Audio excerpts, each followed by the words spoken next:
Dans cette vidéo, je voudrais vous parler de la puissance calorique des aliments. J'ai personnellement perdu 30 kilos et pour perdre ces 30 kilos, j'ai fait un certain nombre de recherches et un certain nombre de découvertes. Et ce sont ces découvertes que j'ai envie de partager avec vous. Alors, quelle est la véritable puissance calorique des aliments?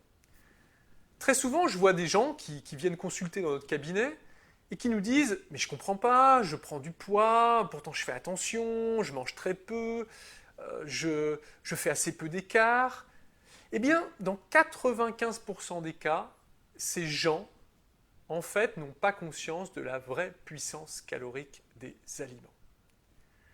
Alors, comment prendre conscience de la vraie puissance calorique des aliments? Pour ça, j'ai inventé une mesure.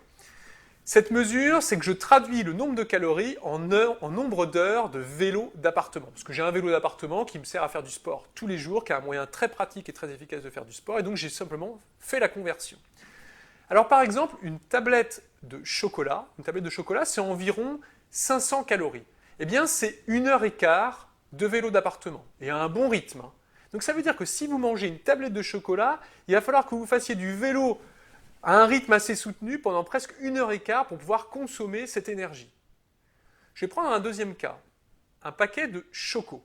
Un paquet de chocos, c'est 1500 calories. Alors 1500 calories, il va vous falloir à peu près 4 heures de vélo d'appartement à très bon rythme, donc à pédaler très fortement pour pouvoir épuiser l'ensemble de l'énergie qui vous a été fournie par ce paquet de chocos. Or, un paquet de chocos, enfin, moi dans mon passé, j'en ai mangé plus d'un entier devant la télévision. Donc, voilà, on sous-estime la puissance calorique des aliments. On pourrait le comparer aussi au temps qu'il faut en courant, par exemple, c'est peut-être un petit peu plus parlant.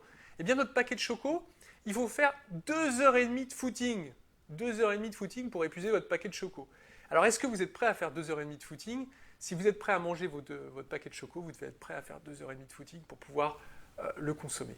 Et donc, prendre conscience de la puissance calorique des aliments, c'est ça qui va vous aider à prendre conscience d'une chose assez simple, c'est que non seulement il faut manger mieux, mais aussi qu'il faut manger moins.